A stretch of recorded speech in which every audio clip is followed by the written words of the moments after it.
इस क्वेश्चन में कहा गया है late S contains the element 1 2 3 4 5 6 and capital X be the set of all relations from S to S that satisfy both the following properties. First property is R has exactly 6 elements. Second property is for every ordered pair AB belonging to R, mod of A minus B should be greater than or equal to 2. And further it is given that let capital Y is the set of all those relations belonging to the set X such that range of R has exactly one element, and Z is the set of all those relations of the set X for which R is a function from S to S. Then he says if the notation NA denote the number of elements in a set A, then you have to find the correct choice. Both these questions are dependent upon the information given in the question. कहने का मतलब है कि S एक set है जिसके elements 1 2 3 4 5 6 हैं, और उसके बाद कहा गया है कि कैपिटल X जो है उन सारे रिलेशंस का सेट है जो रिलेशंस फर्स्ट और सेकंड इन दोनों कंडीशंस को सेटिस्फाई करता हो। मतलब कि सेट R में 6 एलिमेंट होने चाहिए, और दूसरा ऑर्डर्ड पेयर A भी यदि R को बिलोंग करता है तो mod of A minus B should be greater than equal to 2। सबसे पहले तो मैं the set S cross S बनाता हूं।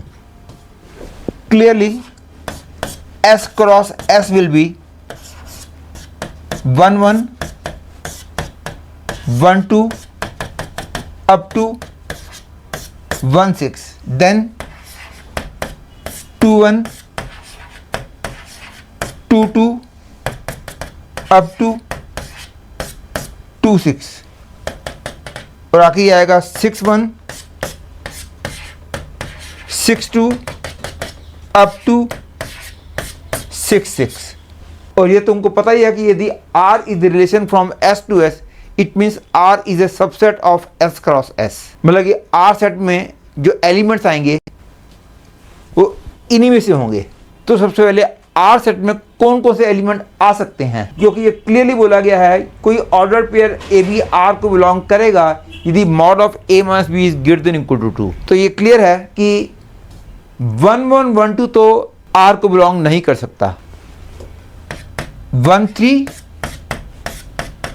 1 4 1 5 और 1 6, ये 4 एलिमेंट्स R के अंदर आ सकते हैं। ऐसे 2 1 2 2 और 2 3 ये तो नहीं आ सकते, लेकिन 2 4 2 5 2 6 ये तीनों ऑर्डर्ड पेयर्स R के अंदर आ सकते हैं। And from the ordered pairs 3 1 3 2 3 3 3 4 3 5 3 6 में से जो है 3 1 R को बिलोंग कर सकता है, 3 2 3 3 3 4 ये बिलोंग नहीं कर सकते क्योंकि उनका डिफरेंस 1 है। तो उसके बाद 3 5 और 3 6 ये R को बिलोंग कर सकते हैं। ऐसे ही 4 1 4 2 ये R को बिलोंग कर सकते हैं, लेकिन 4 3 4 4 4 5 ये बिलोंग नहीं कर सकते, और 4 6 अब बिलोंग कर सकता है। मैं फिर याद दिला रहा हूं, ए भी R को बिलोंग करेगा यदि mod of A minus B is greater than equal to 2। तो 5 1 बिलोंग करेगा, 5 2 बिलोंग करेगा, 5 3 बिलोंग करेगा, 5 4 5 5 5 6 ये बिलोंग नहीं करेंगे। अब 6 में 6 1 6 2 6 3 6 4 ये R को बिलोंग कर सकते हैं, लेकिन 6 5 6 6 ये बिलोंग नहीं कर सकते। मतलब ये 20 ऑर्डर पेयर्स ऐसे हैं जो सेट R के अंदर आ सकते हैं। यदि इन 20 ऑर्डर पेयर्स में से कोई भी 6 ऑर्डर पेयर्स मैं चूज कर लूं और उनका एक सेट बना दूं, that set will be a relation which will be satisfying both these conditions. और इन 20 में से 6 एलिमेंट हम 20C6 नंबर ऑफ वेज में चूज कर सकते हैं। Hence I can say 20C6 number of relations are possible which will be satisfying these two conditions. That is, I can say the set X contains 20C6 relations. That is, the number of elements in the set X will be 20C6. Therefore, from here I can say the value of m is 20. And now let us find the set y. Y is a set of all those relations of the set x which have exactly one elements in the range. मतलब कि set x के वो सारे relations जिनकी range में केवल एक element आएगा, वो सारे रिलेशंस सेट y में हैं. To find the set y,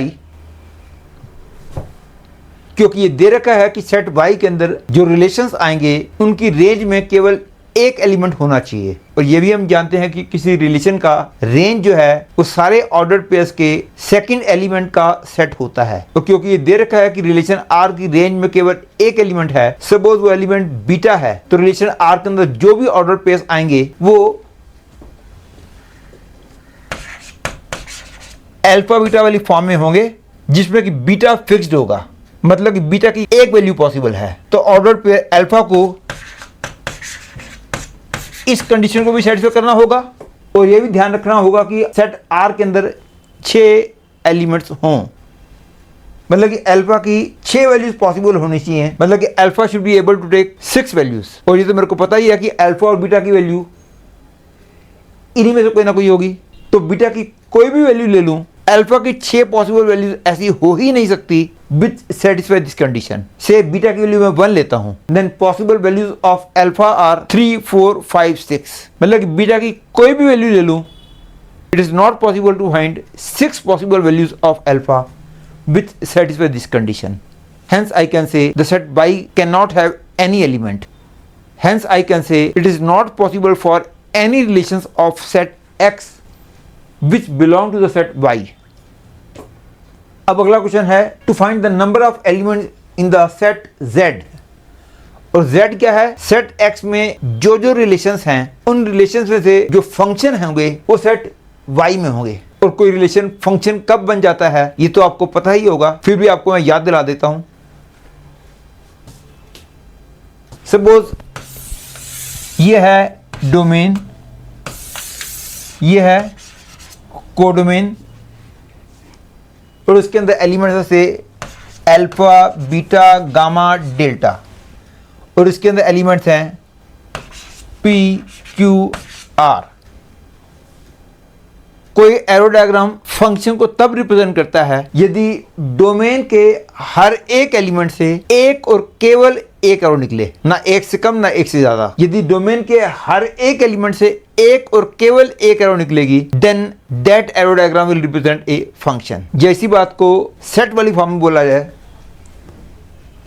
तो रिलेशंस आर के अंदर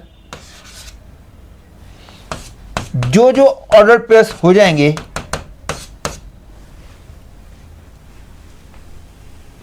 हम बोलेंगे आर रिलेशन एक फंक्शन है, प्रोवाइडेड जितने भी ऑर्डर पेयर्स हैं उनमें पहला एलिमेंट कभी रिपीट नहीं होना चाहिए. दूसरे वाला एलिमेंट चाहे रिपीट हो जाए, पहले वाला एलिमेंट कभी रिपीट नहीं होना चाहिए, और पहले वाले एलिमेंटों का सेट डोमेन के बराबर होना चाहिए. यदि ये दोनों कंडीशन सेटिस्फाइड हैं, then the relation will be called a function also. And now to find the number of functions.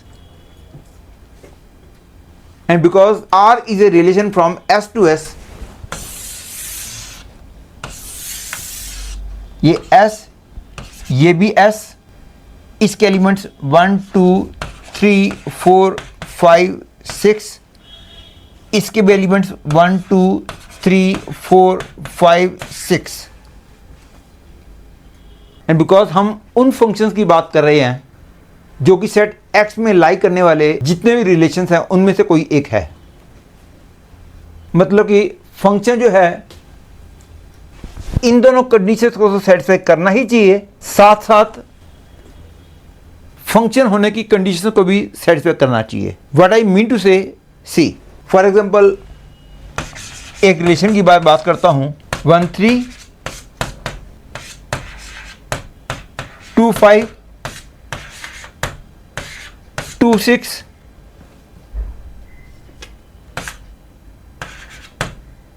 3, 1, 3, 5 and 3, 6. ये रिलेशन इन दोनों कंडीशंस को सेटिस्फाई कर रहा है, क्योंकि क्लियरली आर के अंदर 6 एलिमेंट्स हैं और जो जो ऑर्डर पेयर्स हैं उनके डिफरेंस का मॉड जो है हमेशा 2 या 2 से ज़्यादा है। You can see very easily. देखो this is a relation which will be lying in the set X, लेकिन ये रिलेशन फंक्शन नहीं है, क्योंकि फंक्शन होने के लिए पहले वाला एलिमेंट कभी रिपीट नहीं होना चाहिए और पहले वाले एलिमेंट्स का सेट S के बराबर होना चाहिए। तो फंक्शन होने के लिए जितने एरो डायग्राम्स पॉसिबल होंगे उतने फंक्शंस बन जाएंगे। अब मैं पता लगाता हूं कि एलिमेंट 1 से जो एरो निकलेगी वो कहां कहां जा सकती है। 1 से निकलने वाली एरो 3, 4, 5, 6 किसी पे भी जा सकती है, क्योंकि यदि 1 की एरो 3 पे जाती है तो इसका मतलब हो गया order pair 1, 3 is in the function f। तो क्योंकि 1 से निकलने वाली एरो के लिए there are 4 ways to go, therefore 1 can be matched in 4 ways. 2 से निकलने वाली एरो 1, 2, 3 यहां नहीं जा सकती, इसकी वैल्यू एरो इनमें से कहीं जा सकती है। Therefore number of ways in which the arrow of 2 can go that is 3। इसके लिए भी 3 है, इसके लिए भी 3 है, इसके लिए भी 3 है, और 6 के लिए फिर there are 4 possible ways to go. 6, 1, 6, 2, 6, 3, 6, 4, 6, 5, 6, 6 नहीं हो सकते। देयरफॉर 6 से निकलने वाली एरो 4 तरीके से जा सकती है, इसलिए into 4 that is 16 into 81 is the number of functions out of 26 number of relations from the set X. Therefore ny plus nz is equal to 0 plus 16 into 81, that is 4 into 9 whole square, that is 36 square। और क्योंकि ny plus nz की value k square दे रखी है तो मतलब k की value आ गई 36, लेकिन मॉड k की वैल्यू इसलिए 36 हो जाएगी। देखो the answer to this question is 36। इसका आंसर हमने 26 निकाला था।